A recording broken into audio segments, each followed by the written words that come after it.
But I could tell you real honestly, I did not take this money. I wouldn't steal, first of all. I've been working there 4 years.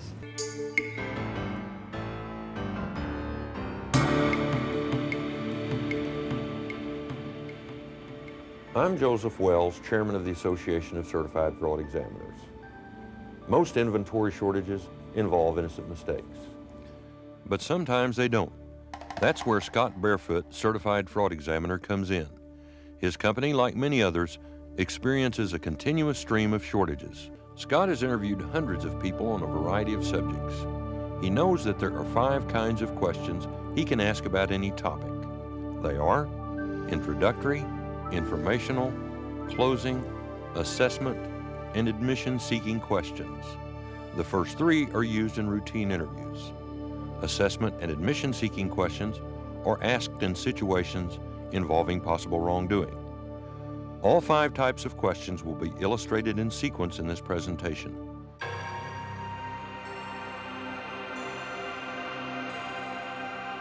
The case that involves Dominique is one that I think that the fraud examiner will be seeing a lot more of in years to come. Dominique is a cashier at one of Scott's stores. Besides processing cash and credit sales, she also pays out cash to customers who return merchandise. Internal auditors discovered that Dominique's returns were higher than those of any other cashier over the previous year, and they think they know why. Dominique has used her employee discount to purchase 11 televisions, and 8 of them were supposedly returned for cash. Dominique has been brought to the interview room without advance notice. Again, my name is Scott Barefoot. You can call me Scott. What I'm looking to do today is just sort of talk to you about various orders and transactions and things of that nature. If you feel uncomfortable in any way, please tell me, and we can work our way around those issues. Scott will proceed methodically, step by step. He has reason to believe that Dominique may be guilty of 2 offenses. 1, buying televisions and selling them to outsiders, then faking credits to her own account. And 2, creating totally fictitious returns and pocketing the cash. Scott's technique during this phase is to proceed from the general to the specific. He begins by asking open questions. In order to create fake returns of merchandise, Dominique would have had to forge the signature of her supervisor on a company form called a 3-parter. Listen to Dominique's response. Do me a favor and just sort of explain what the purpose of a 3-parter is, how it gets filled out, these kinds of things. Well, they're supposed to be filled out correctly. A lot of times the managers do not fill them out correctly. Okay, well, let's first start. What is a 3-parter used for? Scott noticed that Dominique answered by mentioning irregularities in procedures. He'll ask about those later. But in this stage of the interview, he continues to ask non-sensitive questions. Okay, all right. Who writes up the 3-parter? All department managers. Okay, so department Sometimes they would managers have salesmen write it up and they just sign it. Okay. Would there ever be a time that you would write up any portion of a 3-parter at customer service? Like I said, the customer's yelling and screaming, the customer doesn't want to go out to the floor, and I call the department manager and they're busy and they give me the okay, I'll write it up. Okay. Did you notice the same thing Scott did? She didn't deny it, but instead began offering explanations. I'm sure it's against policy to write up your own 3-parter then, right? Yeah. Okay, all right. Have you ever written your own? Now I want you to think about it. I might have wrote it up, but I didn't sign it. Dominique has admitted taking advantage of her employee discount. Okay. Yeah, because I bought an entertainment center also, and I wanted a TV and a TV, yeah. And also to see the entertainment center. Yeah. I wanted a bigger one, so I asked him if I could return as a floor model. Okay. For store credit. Okay. Is Then there something wrong with that? Well, in writing up your own 3-parter, yeah, there's a little bit something wrong with that, but it's not a major issue at this point. Everybody does in the department. Okay. Well, that's important, and what we're going to get into eventually is everything that goes on in the department, because it's complex. To tell you the truth, everybody does it. Considering Dominique's responses and the evidence against her, Scott believes he has enough to seek an admission, but he will do so carefully and methodically. Listen to how Scott brings up the subject of the 11 television sets charged to Dominique's account. Do you watch a lot of TV? Yeah. No? Late night when I'm home, I mean, I Okay. watch, no. All right, okay. How many TVs do you think you purchased in the last 2 years? Um,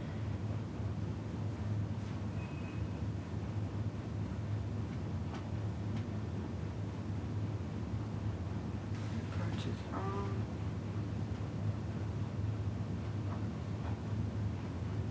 one, two, three, four. About 4 or 5, maybe. Okay, I think. all right. Barry Masuda, a certified fraud examiner and interview expert, says that a good interviewer must closely observe the respondent's body language for clues of deception. The trunk is the heaviest part of the body. The more nervous a person becomes, the more that trunk tends to turn in on itself, and you get a hunched-like approach, almost a clenched sort of face accompanies it, and it shows that someone is very tense. How many times have you used or made a purchase using your employee discount and purchased them as gifts or for other people or for one reason or another?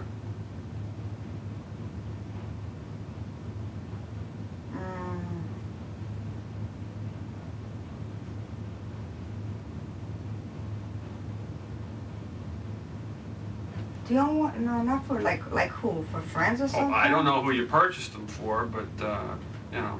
Most people react when they're telling the truth according to the lines of an old Persian proverb. The man who speaks the truth is always at ease. And that's typical of anyone who knows that they have nothing to hide. They're open. There's no shortage of desire to communicate. They're willing to talk about any issue. The strength that they have is that they're talking about truthful situations. What I'm going to do now is give you reprints.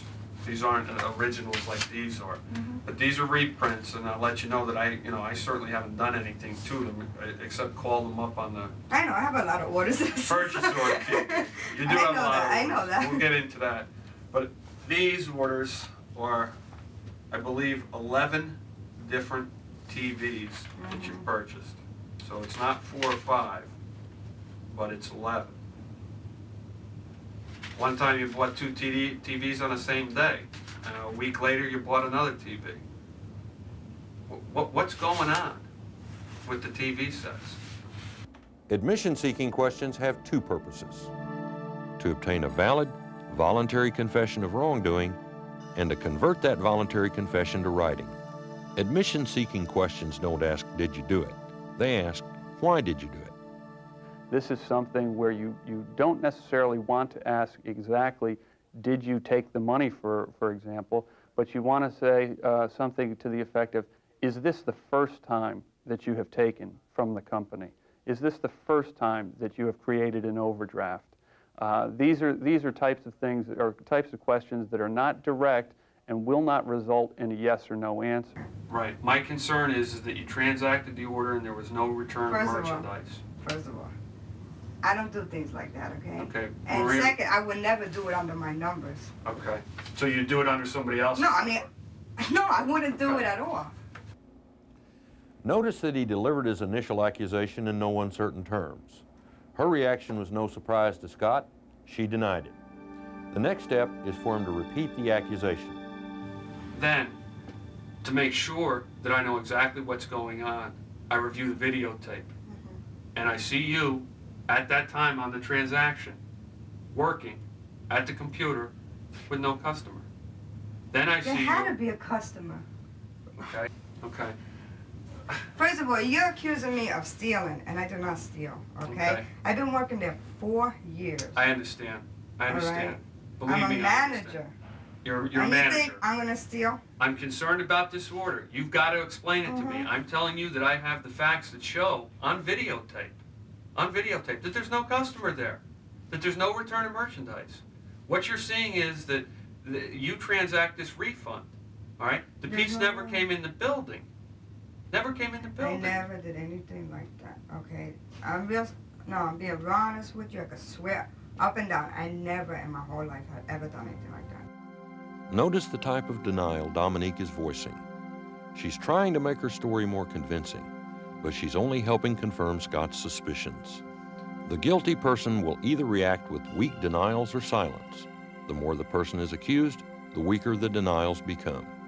On the other hand, an innocent person will voice strong denials or will become angrier with repeated accusations. Jim Rattley is the program director for the Association of Certified Fraud Examiners. The biggest mistake that I see young auditors and young examiners make is they do not want to be confrontational, and when the person denies it, they'll move on to another topic. They will not cut that denial off. You've got to cut that denial off right at that point, or you never will get an admission of guilt from that person. I can tell you what happened with this particular order. I know, flat out. I'm not going to let it die. I am not going to let it go away. We must resolve this now, today. We need to get over this hurdle together. I know what happened. I understand that, but like I told you, I did not take money. I did not steal. A benchmark admission is the admission that you have been hoping and working hard to obtain. It's the point where the respondent has finally given in to your line of questioning, where he or she finally says, yes, I am responsible. Scott knew he was close to obtaining a benchmark admission when Dominique asked, What happens to people that steal it? What happens to people that steal? In some cases, nothing. Some cases, they get away. But when people steal, and I find out that they steal, I bring the person in, like you're here, and I talk with them. That's my job. I understand. the benchmark admission is the turning point in the confession. Let's talk a little bit about the order then. Okay? Mm-hmm. All right. Can you explain to me what happened? To tell you the truth, the receipt, it was stamped in. Mm-hmm. Okay, and there was a three-parter. But I don't know,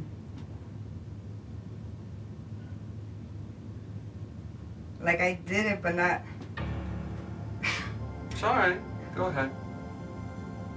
So you took the money out of the drawer, put it into your pocketbook, I and have then put it in later my pocketbook out. put it in your whatever, desk, or yeah. wherever you put it. Okay? And then you gave the money to Jerry later on. Okay. Two things are key to verbal confessions. First, establish that the accused knew that the conduct was wrong. Then, obtain facts that only the guilty person would know. This procedure helps you avoid false confessions. In Dominique's case, she verbally confessed to embezzling about $7,000 over several months. Scott believed it was twice that much. Jim Rattley says it's common for the accused to lie about one or more major aspects of the case, even when admitting overall responsibility. There is a point of diminishing returns, and when you hit that point of diminishing returns, you've got to stop and put it in a statement. If I have a target that has admitted to stealing $25,000, and I know, in fact, that $50,000 has been taken, and I can't get them off $25,000, it's time for me to go ahead and take my signed statement.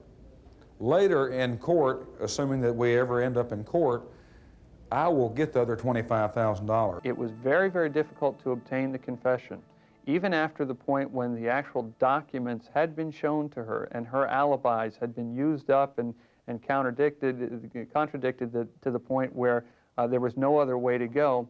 And as soon as she came out with that statement, we felt real good about it, and we knew that there was going to be quite a bit more, and eventually there was. Unfortunately, there's still a lot of fraud out there that's not being uncovered. Normal audit techniques will only go so far. When we as auditors and fraud examiners have a question, we not only have the right to ask it, we have the duty. Hopefully, you won't encounter many interviews as difficult as Dominique.